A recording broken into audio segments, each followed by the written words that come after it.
Hello students, welcome to Saraswati international academy.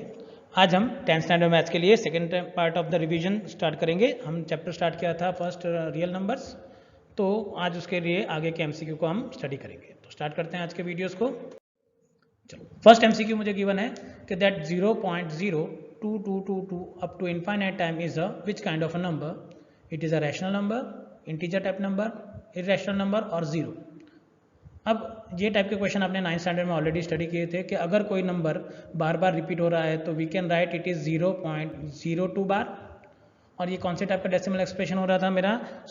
Non terminating recurring type का decimal expression हमने देखा था। तो यहाँ पे मुझे पता है कि अगर non terminating repeating decimal expansion आता है तो वो क्या बन जाएगा? एक रैशनल नंबर बन जाएगा।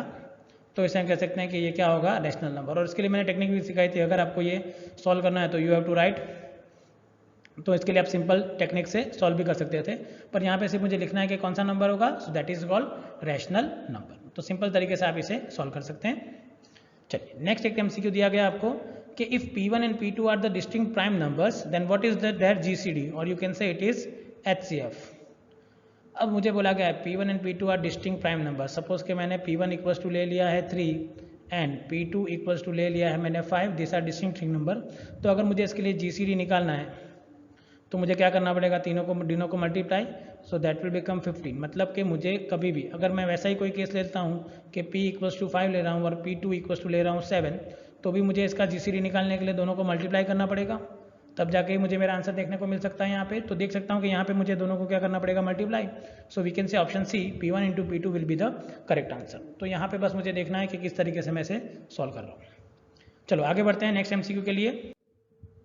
चलिए, नेक्स्ट एमसीक्यू गिवन है the LCM of a two number which is greater than 1 is the product of them, then what is their GCD? Either it is 1, 2, one of them numbers और a prime number. चलो, यहाँ पे मुझे बोला गया है कि LCM of a two number. Suppose मैं अज्यूम कर लेता हूँ कि मेरे पास जो दो नंबर्स हैं वो है ए और दूसरा नंबर है बी। अब मुझे इसका एलसीएम गिवन है कि that LCM of this two numbers A into B it is equals to product of them, so we have to say A B. So what will be the GCD? तो चलो, मुझे मेरे पास relation है कि that LCM of AB into GCD of AB equals to product of them. अब मैंने बताया ये दोनों नंबर तो क्या होंगे? इक्वल। तो ये दोनों कैंसिल हो जाएंगे यहाँ से, तो यहाँ से बचेगा मेरे पास 1।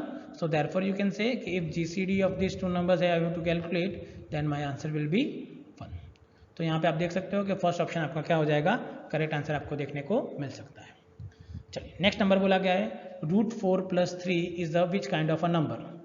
Irrational, rational but not integer, non recurring decimal expansion और integer type number.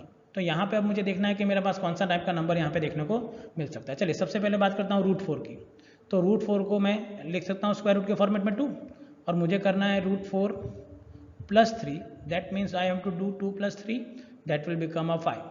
So it is not an irrational number, rational number but integer type. तो ये तो ऑप्शन गलत ही होगा क्योंकि इंटीजर टाइप नंबर मिल रहा है मुझे। बढ़ जाना है नेक्स्ट। तो मुझे यहाँ पे क्या मिलेगा? 2 + 3 = 5। तो यहाँ पे हम कह सकते हैं कि मेरे पास आंसर क्या आएगा? It is an integer type number. तो एकदम सिंपल तरीके से मैं इस टाइप के क्वेश्चंस को सॉल्व कर सकता हूँ। चलिए आगे बढ़ते हैं नेक्स्ट टाइप के क्वेश्चन के लिए।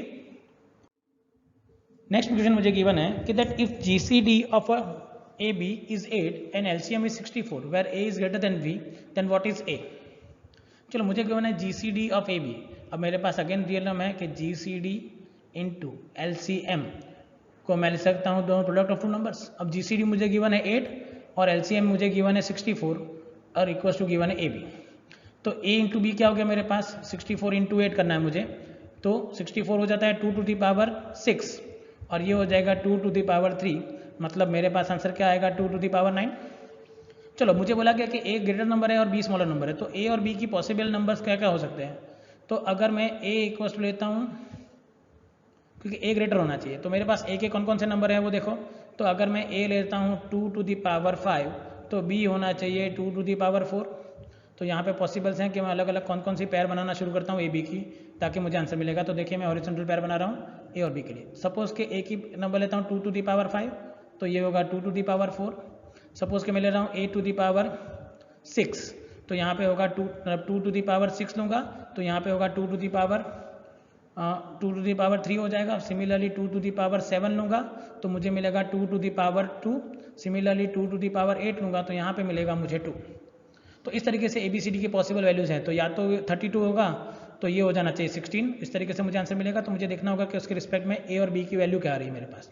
तो मैं यहाँ देखता हूँ कि A के लिए मैक्सिमम आंसर मैं क्या निकाल सकता हूँ। देखो मैक्सिमम आंसर मेरे पास, मिनिमम आंसर क्या है 32 है। फिर मैं 6 लूँगा तो मुझे 64 भी मिल सकता है, 27 मिल सकता है। मुझे नंबर इस तरीके से लेना है ताकि मेरा आंसर भी आ जाए। और प्लस मेरा GCD 8 होना चाहिए। GCD 8 मतलब क्या होना चाहिए कि दोनों में कॉमन फैक्टर 3 होना चाहिए था। पहले तो मुझे ये भी बोला गया था। देखो तो GCD 8 होने के लिए दोनों में common factor 2 to the power 3 होना चाहिए। तो देखिए मेरे पास ये नंबर आ रहा है जिसमें GCD का मतलब कॉमन पावर का डिफरेंस कितना होना चाहिए 3 का, वो यहाँ पे मुझे मिल गया। तो देयरफॉर वी कैन से 2 टू दी पावर 6 को मैं लिख सकता हूँ 64। सो मैं यहाँ पे लिख सकता हूँ कि इसका आंसर क्या आएगा 64 आ जाएगा। चलिए नेक्स्ट क्वेश्चन देखेंगे।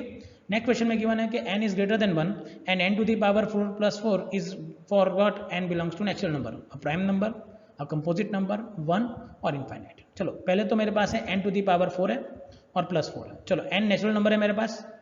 अगर मैं n की वैल्यू 1 डालता हूँ तो n की वैल्यू क्या मिलेगी मुझे। देखो तो n अगर मैंने n इक्वल टू पुट कर दी पहली वैल्यू 1, सो देयरफॉर मुझे नंबर मिलेगा 1 प्लस 4। तो मतलब वो क्या हो गया मेरे पास 5। Next n equal to 2 put करूंगा, पर देख यहाँ पे कंडीशन है कि n इक्वल टू 1 मैं पुट नहीं कर सकता। देखो तो 1 वाला केस तो मुझे कैंसिल कर देना पड़ेगा। n equal to natural number मुझे कहाँ से स्टार्ट करना पड़ेगा 2 से। तो अगर मैं नेचुरल नंबर चालू करूँगा 2 से तो ये मुझे मिलेगा 16 प्लस 4, मतलब ये क्या हो गया 20। तो प्राइम नंबर तो नहीं मिला, 1 भी नहीं मिला। और n इक्वल्स टू मैं ले लेता हूँ 3, तो ये होगा 81 प्लस 4, मतलब ये हो गया 85। तो हर बार जो नंबर मिल रहा है मुझे कौन सा नंबर मिल रहा है, एक कंपोजिट नंबर मिल रहा है। तो यहाँ पे मैं कह सकता हूँ कि मेरा आंसर क्या आएगा 1 कंपोजिट नंबर। समझ में आ जाएगा कैसे करेंगे। तो एकदम सिंपल तरीका है जिसमें आप इसे फाइंड आउट कर पाएंगे। चलिए आगे बढ़ते हैं नेक्स्ट क्वेश्चन के लिए।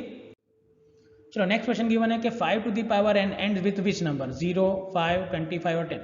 चलो 5 की पावर अगर मैं 1 करूँगा तो मुझे क्या मिलेगा 5। सपोज 5 की पावर 2 करूँगा तो मुझे क्या मिलेगा 25। 5 की पावर 3 करूँगा तो मुझे मिलेगा 125। फिर 5 की पावर 4 करूँगा तो मुझे मिलेगा 625। फिर 5 की पावर 5 ले लूँगा मुझे, तो मुझे अगर 625 इंटू 5 करना पड़ेगा तो 3225 हो जाएगा मेरे पास। तो इस तरीके से नंबर मिल रहा है। तो मुझे देखना है कि 5 हमेशा एंड किससे करेगा, मुझे देखना है वो। तो देखो यहाँ पे सबसे पहले क्या है, एंड हमेशा वो 5 से करता है, 25 नहीं, क्योंकि यहाँ पे 25 नहीं आ रहा, क्योंकि यहाँ पे n equal to natural number given है। अगर यहाँ पे ऐसा होता कि n इज ग्रेटर देन 1 तो हर जगह 25 आता, पर यहाँ पे n ग्रेटर देन 1 की कंडीशन अपने पास अवेलेबल नहीं है। इट मीन्स n की वैल्यू में 1 रखूंगा तो वो हमेशा किससे एंड करेगा। सो we can say 5 to the power n always ends with 5 आता है। चलो सिमिलरली मुझे बोला कि 2 to the power m into 5 to the power n where m and n are natural numbers will end with, वो किससे and होगा वो मुझे चाहिए। तो देखिए यहाँ पे 2 की पावर m है, तो सपोज मैं m इक्वल टू लेता हूँ 1 और n इक्वल टू लेता हूँ 1, तो मुझे मिलेगा 2 इंटू 5, तो वो हो गया 10। सिमिलरली m इक्वल टू मैं लेता हूँ 2, n इक्वल टू लेता हूँ 1, so I will get 2 to the power 2 into 5, so 20। Similarly अगर ये 5 लूँगा तो 25 इंटू 2 मिलेगा, तो वो हो जाएगा 30। मतलब आप देखो कि हमेशा लास्ट में क्या मिलेगा, हमेशा डिजिट 0। तो यहाँ पे लिख सकते हो कि हमेशा इस टाइप के केस में आपको आंसर क्या मिल जाएगा, इसके लिए 0 मिल सकता है। तो आप यहाँ पे देख सकते हैं कि किस तरीके से आप इस टाइप के MCQ को सॉल्व कर पाएंगे। तो आज की वीडियो को हम यहीं पे कंप्लीट करते हैं। नेक्स्ट वीडियो में हम नया चैप्टर नंबर 2 के MCQ को स्टडी करेंगे। So thank you very much for watching this video.